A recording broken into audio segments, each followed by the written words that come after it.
Hey guys, man, it's cold outside again. I need a vacation.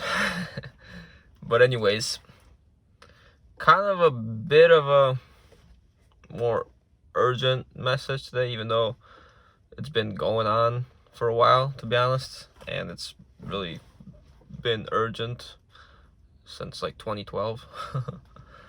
But I'd like to present you all with kind of like a wake-up call. Like, the idea is that no one is really gonna save you, right? You have to find your own healing within.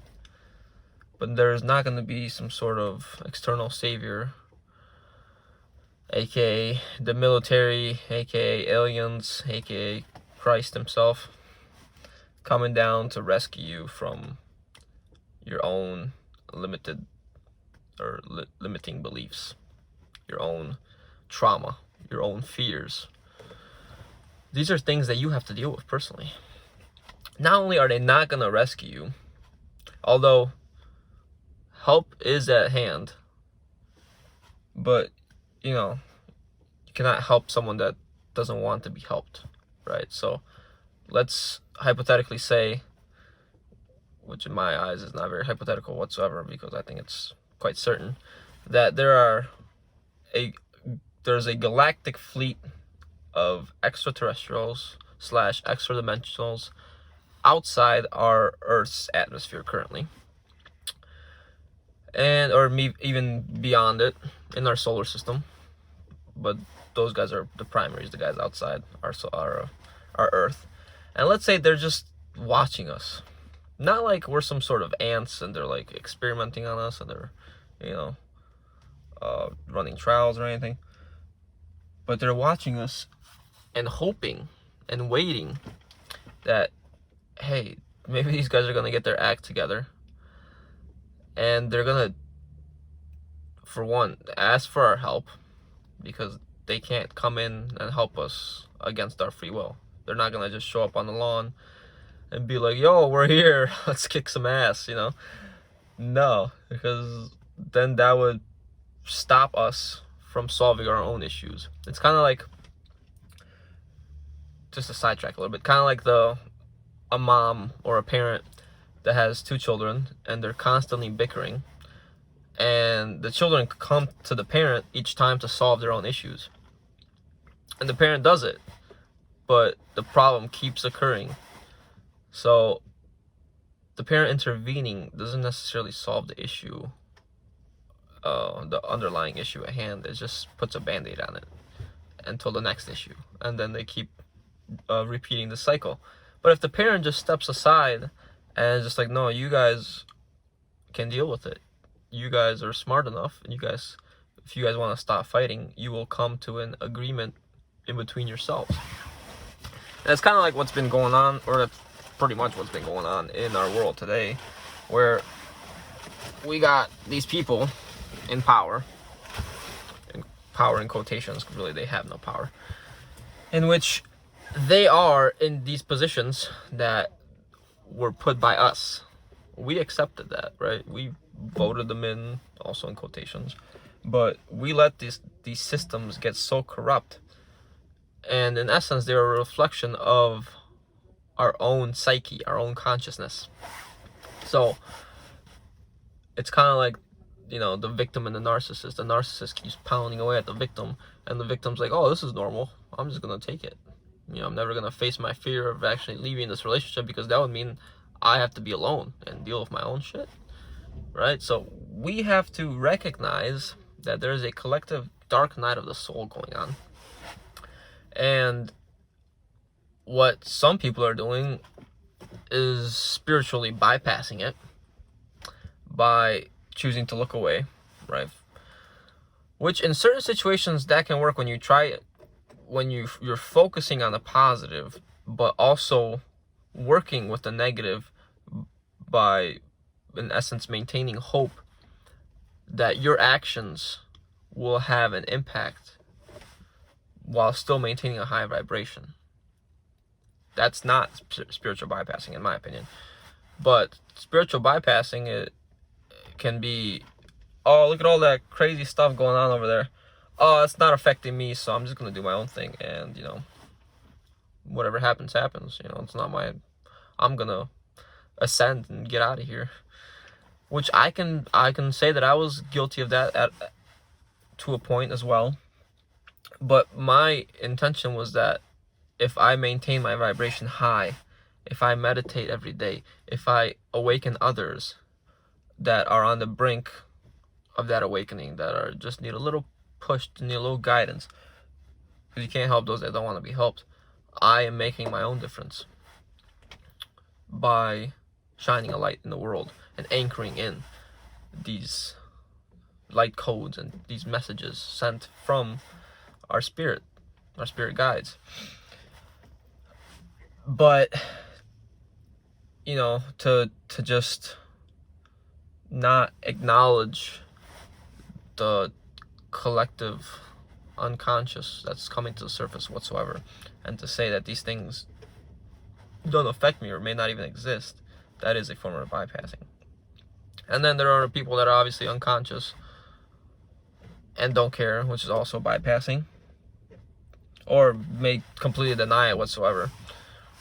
So my message is that we've seen how corrupt some of these systems are, or potentially all of these systems are. Now, what are we actually doing about it?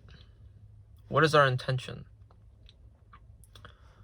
If you want to go in a cave and meditate for the rest of your life, it's free will. You can do whatever you want. You are still helping the cause by anchoring in light codes. You're detaching yourself from a 3D matrix, and you're not supporting the illusion anymore, because you don't need any of that. That's fine. Everyone has their own path. But I think it's important for we, the light workers, for us, light workers, light warriors, to stand up in a sense. And it's not really the people that are meditating or anything like that, because I'm one of those people that I'm speaking to, but to the people that know of these things yet aren't facing their own fears in relation to, like, let's say, wearing a mask. The mask does not suit your spirit. The mask isn't good for your body. All of these things, yet you still socially conform by wearing the mask, either below the nose or whatever altogether, just so that you don't get chastised in public. That means you're not fully anchoring in your own light. You're not willing to look at your own shadow, which is more than likely people-pleasing and a fear of rejection by society. And even though you know all these things, it's just knowledge. You're not applying it. It's not wisdom. You're not showing people that you are truly courageous and authentic. So that's how I've been trying to act. Not that I'm trying to prove a point, in essence, because I don't walk around shaming anti-mask people or anything, but I walk around as my authentic self. And if someone asks me to put a mask on, I'll just say no thank you, because that doesn't vibe with my own spirit, with my authenticity. And now if there's a clash and they ask me to leave, there are certain laws that can protect you from that sort of thing. And it's important to do your research and stand up for yourself, because you have rights. And the more they try to take away these rights, the less you'll have.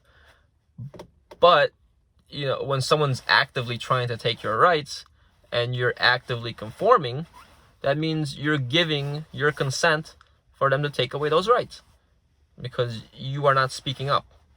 So if someone tells you put a mask on, shut up, or something like of that nature, you don't have to respond with violence or hatred or anything, but you have to set that barrier if you're going to live your authentic self. Otherwise, you're going to conform. So, there are many things that are changing, and they're rapidly trying to get more and more people to, get vaccinated and conform to these new laws. But at one point, people are gonna have to wake up and say, this is enough. We don't want this anymore. We're done with this narcissistic relationship between the people and the government. We put you people in power. You have no power. We are the people. But when? Because it's not just us we're talking about, not just this generation. The children coming into this generation, or the next generation that's going to be part of this society that we've allowed to go this far, they don't really know what the old normal was. They think this is the new normal. And as you can see, with children staying at home now more, they're sort of being pushed aside from all their friends, from forming relationships. Parents may not have as much time to take care of them. Some of the kids that may have grown up a little bit without a mask, now they have to wear a mask, and they, deep down their soul, they know it doesn't feel right. Something's off. And the more the parents think that they're acting responsibly, they're following the rules, and they're, just letting their rights slowly being taken away, the more these kids start resenting them. They're resenting their parents, because it's like they're the vulnerable ones. The parents are there for protection. Yet the kids have this feeling that they're not being protected. Like, where is our authority that was our parents that we relied on so much? They feel neglected. And down the line, these kids will end up turning on their own parents as a form of revenge for not protecting them when it was time to protect them. They don't even understand the psychological trauma that seeing a kid goes around with when seeing other kids with masks on. It's a form of silencing that, it's not okay for me to speak up. It's not okay for me to say anything. It's not okay for me to have any sort of identity, personality. And now, if you've been following my channel, there's the whole ego is based on identity and all that, but it's still very healthy to identify with things, even though you may know on a deeper nature that you are not those things. Because when they strip your identity, then they can build you up to be whatever they want, in a sense. It's conditioning, programming, right? So, you can tell that I sort of have this strong feeling on masks. But it's deeper than that. It's not just a mask. It's what comes afterwards, right? Yeah, the mask is just a piece of cloth. But I'm trying to look past what may happen and the results, the consequences of those actions. So these are the things we need to understand, especially people currently, in the later generation, say later 20s, 30s. We are the ones that need to save ourselves. We are the ones that need to say, this is enough, because we are basically the last line of defense. But when are we all going to say it's enough? Like I said, I'm not advocating for violence or anything of that nature. I'm simply saying that we need to gather the confidence to come together and say stop. And it starts with individuals. Because you think, I'm not doing anything by just walking inside a store without a mask or something like that. But really you are, because it just takes one person to show maybe the other one person that was on the brink of taking his mask off or her mask off. and then they get the courage, and then the next person gets the courage, and then soon it becomes like a 50-50 split, and you know, those that want to will, and those that don't want to won't. But it's about the people in the middle that, you know, are stuck. They just don't believe that they're enough, and they're scared of facing their own shadow. But that extra courage can enlighten a person, and then it becomes the new normal. Now we've changed things.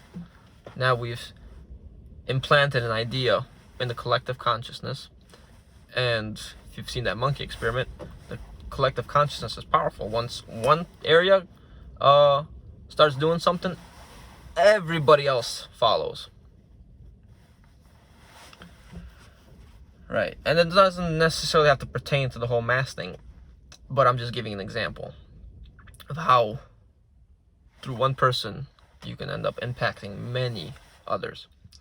And that's why I make videos like these, because, you know, I don't have the biggest audience right now, but if just enough people or one person watches this video, that can make a significant impact in their life. So, something to think about. Okay, bit of an urgent message considering where we're going. You know, I still have faith in humanity. Currently working on myself as much as I can to anchor this light and be the light and the love that we truly are. Now it's time to connect and stand up and do our jobs. All right, have a good one.